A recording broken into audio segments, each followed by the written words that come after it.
Bonjour, je suis sénateur Aboui Marlise du Cameroun. Je suis en France pour un stage professionnel parce que je suis rentrée à l'école de management en décentralisation. C'est une nouvelle école qu'on a créée au Cameroun. Et à l'aube de la décentralisation au Cameroun, nous voulons vraiment avoir des idées qui peuvent cadrer avec cette mise en place de la décentralisation au Cameroun.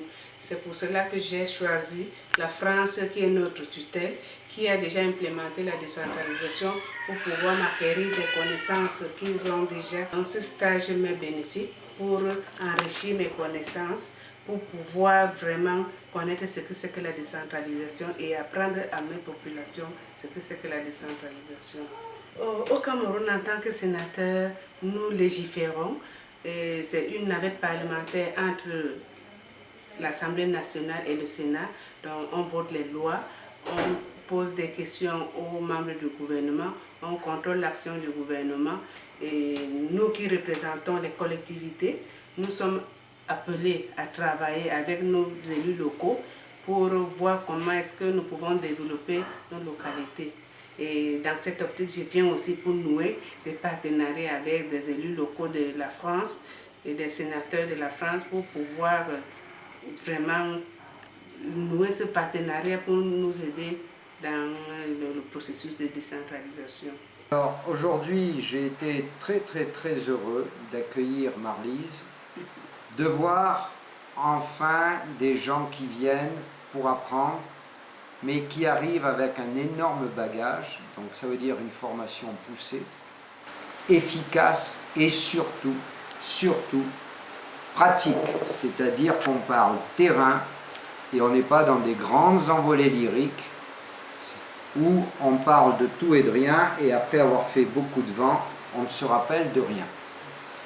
Donc j'ai été très content, très satisfait de voir son approche, son implication personnelle et surtout de voir qu'au Cameroun maintenant, Cameroun que j'ai connu dès 80, je vois qu'au Cameroun, les efforts qui ont été faits à tous les niveaux portent leurs fruits et je tiens à en remercier toutes les personnes et notamment le principal, que tout le monde voit de qui je veux parler, qui a mis en place ces systèmes qui font que maintenant le Camerounais sera dirigé par des Camerounais qui parleront aux Camerounais du Cameroun et surtout qui vont intégrer cette double approche de la connaissance et du respect des traditions.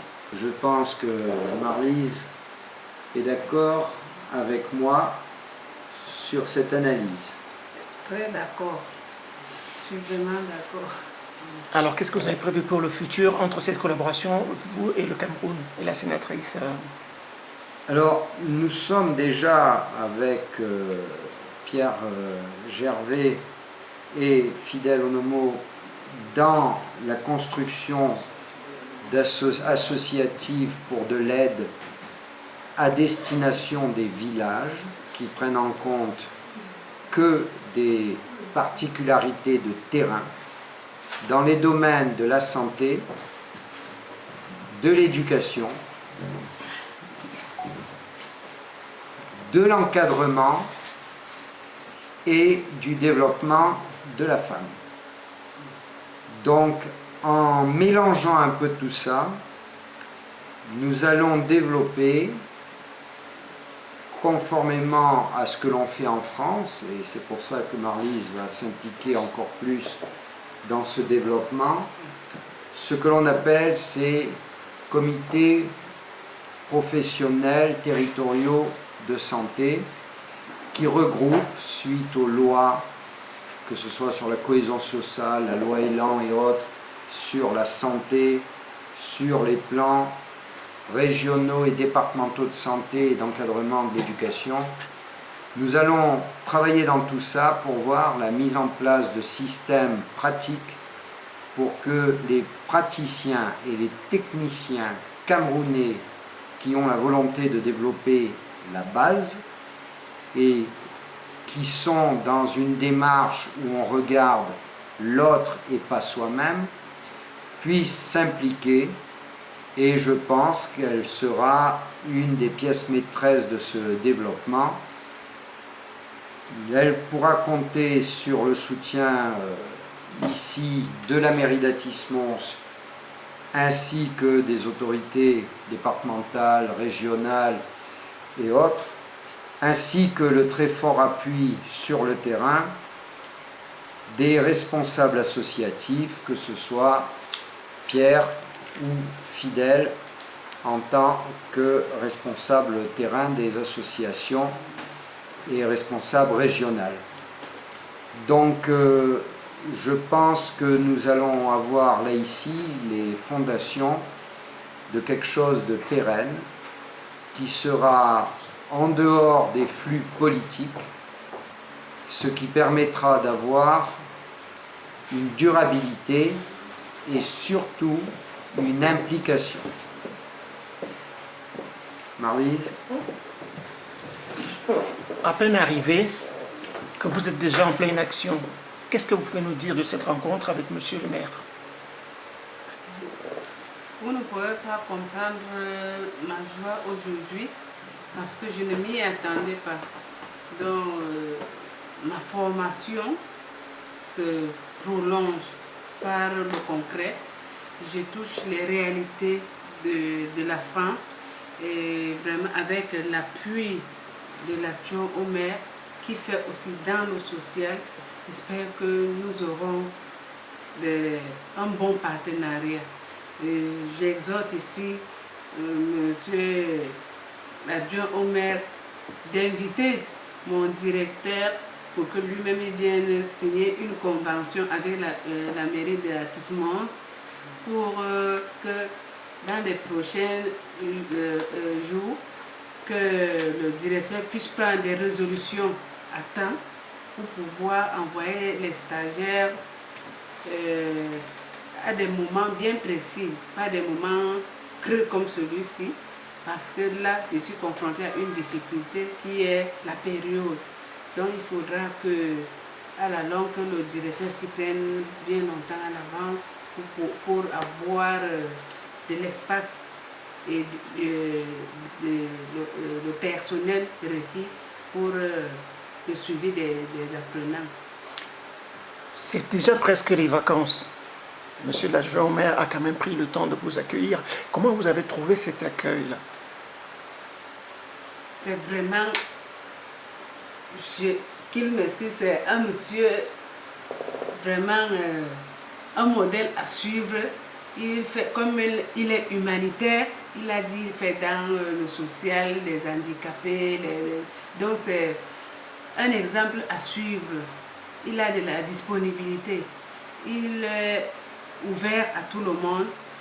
Donc c'est rare d'en trouver, mais le Seigneur m'a guidé vers un homme bien et je suis fière. Je dis merci monsieur l'adjoint au maire et que le Seigneur vous ouvre les portes sur tout ce que vous faites. Pas trop tôt. Qu'il vous bénisse et qu'il nous accompagne dans nos recherches. Je vous dis merci pour votre accompagnement. Votre agenda est déjà presque chargé alors. Avec ça, j'aurai un rapport vraiment soutenu et touffu. Est-ce que monsieur le maire aura encore un petit mot, un petit mot pour cette suite? Écoutez, moi je pense que cela m'a permis de faire un grand bond en arrière quand j'avais 20 ans, c'est-à-dire c'était hier. J'étais dans un centre universitaire de formation qui s'appelait le CERDI, le Centre d'études et de recherche sur le développement international. Et j'avais fait d'ailleurs ma thèse sur l'endettement des pays de l'Afrique de l'Ouest, BEAC, BCEAO. Donc, ce coup de rajeunissement m'a permis de dire et de constater les deux. Un, que le Cameroun se développait à la vitesse grand V. Deux, que je pense que maintenant les villes ont atteint un certain niveau et qu'il faut s'appesantir sur les villages. éviter cette désertification qu'on a connue en France et qui n'est pas très profitable. Mais surtout, ça m'a permis de voir que la jeunesse et la motivation sont toujours là. Elle est présente. Fidèle, est-ce que vous avez un petit mot? Parce que je sais que vous avez préparé l'agenda de Madame la sénatrice. Est-ce que vous pouvez nous dire juste un endroit, enfin, ce qui va se passer? Quelques petites choses comme ça que le téléspectateur peut déjà... Écoutez, la rencontre déjà avec Madame la sénatrice est très très émouvante, très très instructive et je pense qu'elle a quelques jours que nous allons prendre ensemble. On va essayer de travailler ensemble pour qu'elle puisse se retourner avec un document assez important pour pouvoir mettre en place les actions dont elle a besoin, les bases dont elle a besoin.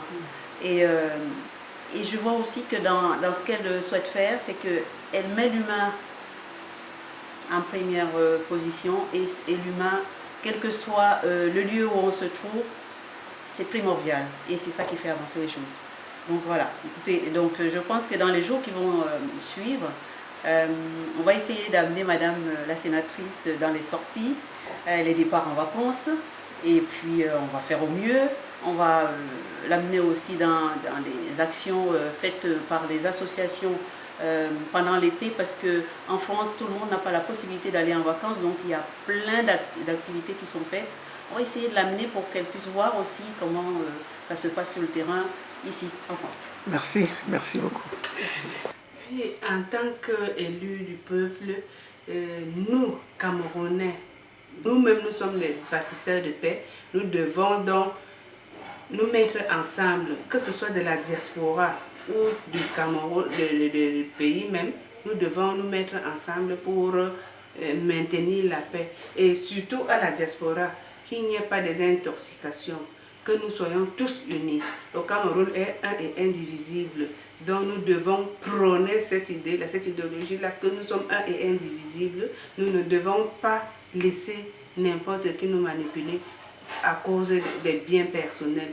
Nous devons sauvegarder l'unité et la paix du Cameroun. Oh, l'école étant la base de toute éducation, nous devons vraiment envoyer tous nos enfants à l'école. Nous devons bannir l'esprit de dislocation, que cette guerre cesse, que nos frères du Nord, Ouest, du Sud-Ouest reprennent le chemin de l'école et que tous parents, malgré les maudits moyens qu'ils ont, qu'ils envoient leurs enfants à l'école. Parce que c'est ça la force, c'est ça le Cameroun de demain et c'est ça qui pourra relever tous les défis dont nous faisons face. Déjà la culture, le Cameroun ayant une culture diversifiée, et nous voulons vraiment que cette culture, qu'on puisse la mettre en exergue, qu'on sache toute la culture camerounaise. Nous avons plus de 250 ethnies au Cameroun et c'est plus de 200 cultures différentes que nous avons. Donc cette culture, nous voulons que ce soit vu par tout le monde et surtout sur le plan artistique, sur le plan traditionnel, les mœurs traditionnelles et sur le plan de nos mœurs. Il faut que nous soyons vraiment, nous les sauvegardions et qu'on sache vraiment ce que nous faisons au Cameroun. Soyons soudés et ne nous fions pas au mauvais vent qui est en train de courir. Donc nous tous derrière le chef de l'État qui est là pour la paix et il veut que nous maintenions cette paix. Merci beaucoup. C'est moi qui vous remercie.